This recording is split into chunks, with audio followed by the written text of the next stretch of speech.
কি ব্যাপার, আসলাম এখানে মনে মনে ভাবছিলাম যে তোমাকে আজকে এখানকার সুন্দর দুধ চা খাওয়াবো, বুঝছো? তারপর দেখতেছি দোকানই বন্ধ করে থুয়ে গেছে। দুধ চা কেমনে খাবা? তুমি আমার এই একটানি রাস্তা হাঁটাই নিয়ে এসে এখন দুধ চা খাওয়াইতে পারবা না? দেখো আজকে তোমার খবর আছে, যদি না খাওয়া যেতে পারে।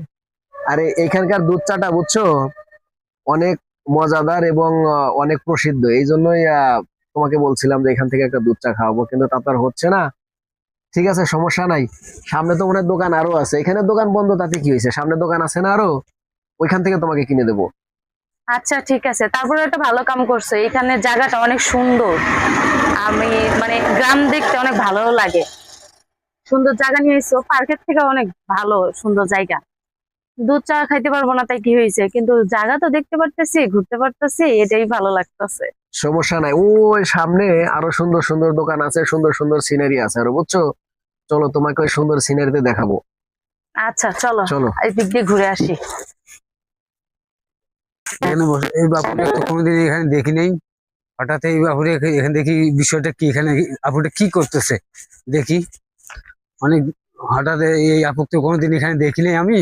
দেখি আপুটা জিজ্ঞেস করি আপুটার ওই দেখো, ওইটা কি দেখছো?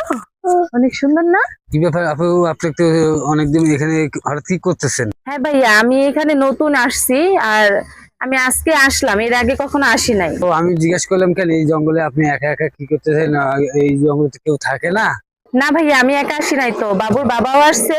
ওই মেয়েকে নিয়ে একটু পানির বোতল কিনতে গেছে, আর আমি এখানে দাঁড়ায় ও, রয়েছি। না, ঠিক আছে আপু, তাহলে আপনি ঘুরতে আসেন, ঠিক আছে, ধরেন অসুবিধা নেই। কোনো সমস্যা যদি হয় আমাকে বলবেন, আমি আমার এখানে স্থানীয় বাড়ি, এখানে অসুবিধা নেই, কোনো সমস্যা হলে আমাকে বলবেন, ঠিক আছে? আচ্ছা ঠিক আছে ভাই, আচ্ছা যান ঠিক আছে, তখন। আল্লাহ হাফেজ।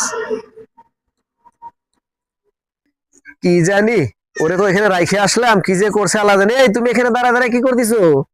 আরে এতক্ষণ তো এখানে দাঁড়ায় আসলাম, একটা ভাইয়া এসেও জিজ্ঞাসা করলো এতক্ষণ ধরে এখানে দাঁড়ায় কি করতেছি। কোন ভাইয়া আবার কোথা থেকে এসে জিজ্ঞেস করে? আরে আছে।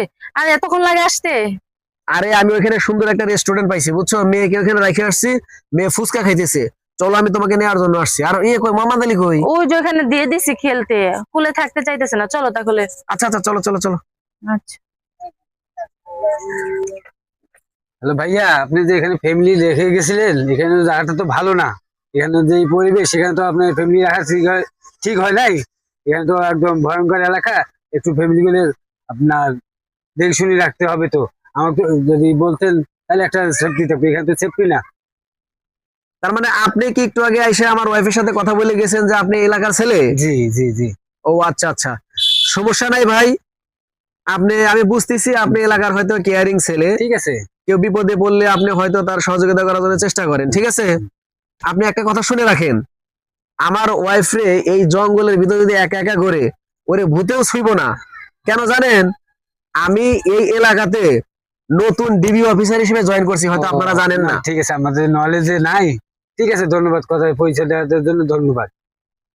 আপনার যদি কোনো সমস্যা হয়, যেহেতু আপনি আমার ওয়াইফকে জিজ্ঞেস করছেন, যদি কোনো সমস্যা হয় আপনি আমার ফোন নাম্বারটা রেখে দিবেন, ঠিক আছে, আমাকে ফোন দিবেন ঠিক যদি আছে। কোনো প্রবলেম হয়, ঠিক আছে। ঠিক আছে, ধন্যবাদ, অসুবিধা নেই, আপনাকে অনেক ধন্যবাদ। একদম, আল্লাহ হাফেজ। যাক, সমস্যা নাই। এলাকার পোলা পান্ডা তাহলে এতটা খারাপ না। কেউ বিপদে পড়লে তাকে হয়তো সহযোগিতা করার চেষ্টা করে।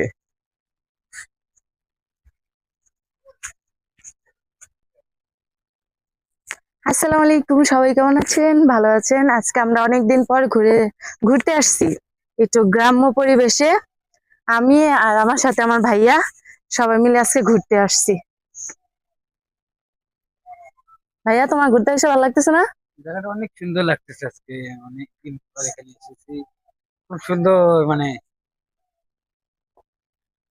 এই সাইডটা অনেক সুন্দর, তাই না? এদিকে যারা থাকে একদম নিরিবিলি, হ্যাঁ, মানে শহরে যেরকম গাড়ি চলাচল বা গ্যাঞ্জাম বেশি, এখানে আবার নাই। ঠিক আছে। এখানে এলো আপনার এইগুলান প্রকৃতি এলো, শীতের সময় এত সুন্দর লাগে যে বলা যায় না যে এত সুন্দর। অটো আইতেছে। কি ব্যাপার, শুনলাম তোমার ভাই আইতেছে, তো তুমি কান্দো কে? আরে কান্দি না, পেস কাটতেছি তাই চোখে ঝাঁজ গেতাছে। চোখে জাত যাইতেছে? তোমার ভাই আসবো, বেগুন কাটছো, আলু কাটছো, মস্ত মস্ত কিছু ভিজাও নাই?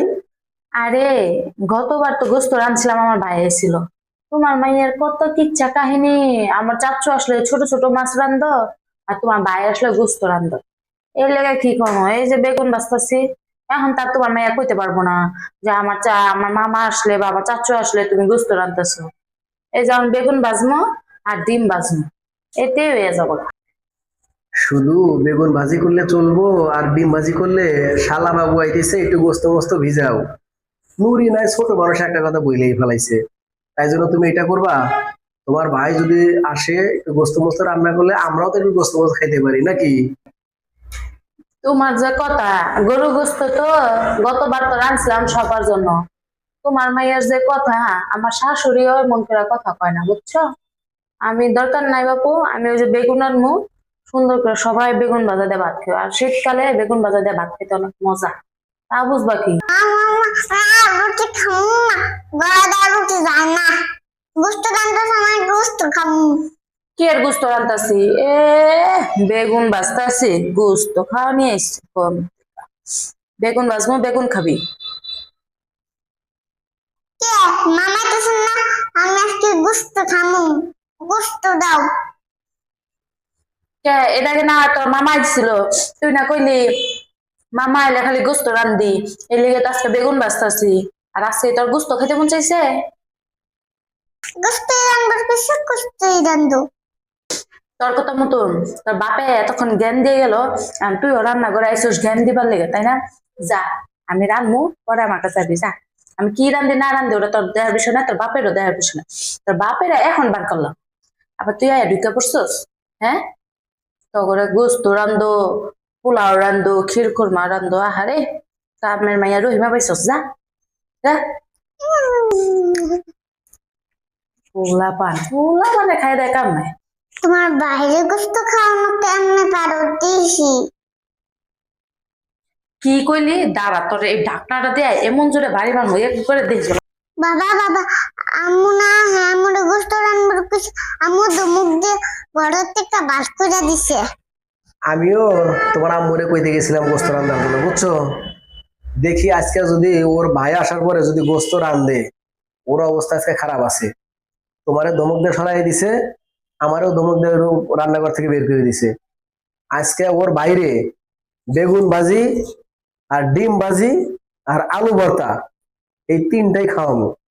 যদি গোস্ত রান্ধে, তুমি আর আমরা দুইজন মিলে খাবো, ঠিক আছে? ঠিক আছে তোমার কথা। আর আম্মুর কাছে যাবা না, আম্মুরে বিরক্ত করবা না, যা যা মন চাই তাই রান্না করুক গা, ঠিক আছে? ওকে। দেখছো কামটা করছে কি, হ্যাঁ? আনতে গেছে 1 কেজি চিনি, আনা তুই 1 পা। যখন একটু পায়েস রান্নু সামনে রান্নু, ও আমার তো ভাগে পড়লোই না, আমার তো দিলাই না। ও, আর জিনিস আনার সঙ্গে কিপটামি করে আনে, এইটার দিকে চোখ পড়ে না। এই 1 পা চিনি দেখি কোনো কিছু রান্না করা যায়, এটা কোনো কথা? কি হয়েছে, চিল্লা পাল্লা করতেছে চিনি চিনি করে? এই 1 পা চিনি আনছো, 1 পা চিনি দিয়ে কি রান্নু? আমি শ্যামাই রান্নু না পায়েস রান্নু? তুমি যে সেমাই রান্না করবা, পায়েস রান্না করবা, তুমি আমার এটা বলছো? তুমি আমার ফোন দিছিলে, ফোন করে বলছো যে একটু চিনি নিয়ে এসো। আমি 1 পা চিনি নিয়ে এসে, আমি তো মনে করছি তুমি আমার চা বানাই খাবা। মানুষ চা বানায় খাইলেও কি তুমি 2 দিন পর পর বাজার করবা? আমার একটু বেশি এটা কো। চিনি জিনিস আমাদের রেগুলার লাগে, জানো। হুম। জানার পরও তোমার 1-2 কেজি আনলে সমস্যাটা কি? কোন সমস্যা? 1-2 কেজি আনলে সমস্যাটা কি? টাকা কেটা দিব? টাকা থাকা লাগবে না পকেটে? এই 1 পা চিনি আনছি, তারপরে মনে করে যে আমার পকেটে আমার টাকা নাই। তাহলে খাওয়ার সময় কি একটু চিন্তা ভাবনা করে খাইতে পারো না? না এটা একটু কম খাই, আল্লাহ এটা এত মজা হয় না কি লেগা। ও, ঠিক মতন জিনিস এনে দিতে পারো না, আবার মজা চাও, মানে নায়িকাও চাও, আবার সংসার লেগা কাজের বউ চাও, তাই না? আমি তোমার ওই চিনি দিয়া চাও খাই না, তোমার পায়েসও খাই না, তোমার সেমাইও খাই না। এই যে তোমার চিনি আইনে দিছি, এই কালকেই তুমি আবার বলবা যে চিনি আইনে দাও। এত চিনি খায়ও না, এমনি তো মোটা হইতে হইতে একেবারে মনে করো যে জাম্বু হয়ে যাইতেছো। এই ধরো হাত পাতো, এই যে তোমার চিনি, হম। তোমার চিনি দিয়ে তুমি বলে পায়েসও খাও না, সেমাইও খাও না। দেখমু খালি আমার টাকা দিয়ে আমি চিনি আনবো, দেখো সেমাই রানলে পরে খাও কেমনে। ধরো ওই যে আজকে বেগুন বানাইতেছি না, বেগুন বাজমু, ডিম বাজমু, যেটা তোমরা দুজনে একজনও খাও না, তখন দেখমু ভাত খাইবার গেলে কেমনে করে চাইয়া চাইয়া থাকো আর কেমনে করে কো আমার রান্দা দিবা। বুঝছি তো, তোমার ভাই আইবো দেখা তুমি ওকে চিনি আনাইছো, পায়েস রান্না করবা আর ওকে সেমাই রান্না করবা। তোমার বাইরে পায়েসও রান্না করে খাওয়া লাগবো না, সেমাইও রান্না করে খাওয়া লাগবো না, বুঝছো? ওই একটু যাও আছে, যাও রান্না করে দেওগা, চিনি দিয়ে গুইটে গুইটে খাই যাবো চলে। তো এই যে ভালো বুদ্ধি শিখাই দিছে তো। এখন থেকে একটা কাজ করবো, তরকারি রান্না এত ময় মশলা ফুরানোর দরকার কি, এত তেল ফুরানোর দরকার কি, টেহা লাগে না গো। হ্যাঁ, খালি পানির মধ্যে সবজি গুলা ছেড়ে দিব, পানি গরম হইব, উতলাইব, আর খালি সবজি কাটবো না, খালি আলাম নাই অমনি করে দিয়ে দিবি। বাসার কি দরকার, এক পেটেই তো যাবো। খালি অমনি দিয়া দিয়া দিয়া দিয়া সুন্দর করে রান্না নামাই নিয়ে তুমি খালি খাইবা তুমি, বুঝছো? তাহলে তার কিছুই লাগবে না, মানুষের অমনি খাওয়াবো। এক মিনিট তখন টেহা আরো বেশি বাঁচবো, ব্যাংক দুটা ই করে খেয়েও। আজাই রে পেশাল। আহ, উচিত কথা কইলে আজাইরা পেছাল, তাই না? জিনিস আইনা দিবার কইলে সংসারে, তখন তোমার আর বাল থেকে না, তখন হেই দোষ ওই গুণ ওই গুণ সব বার করো। কে এই দিন আমি একটু গোস্ত রান্না করছি, ভাবারে বাবা, এই এটা ঝাল হইলো না কেন, এই নিয়ে একটু মশলা কম হইলো কেন, কে তখন মনে আসলো না আমি একশো বার কইছি যে গুড়া মরিচ না গুড়া মরিচ না, কাঁচা মরিচ দিয়ে রাঁধছি খা, খেতে পারে না খেলে এখন। হ্যাঁ, সব দোষ আমার, সংসারে সবকিছু কয়ে দিই তারপরে আর ভাল লাগে না। থাক তোর রান্না তুই খা, খাবো না।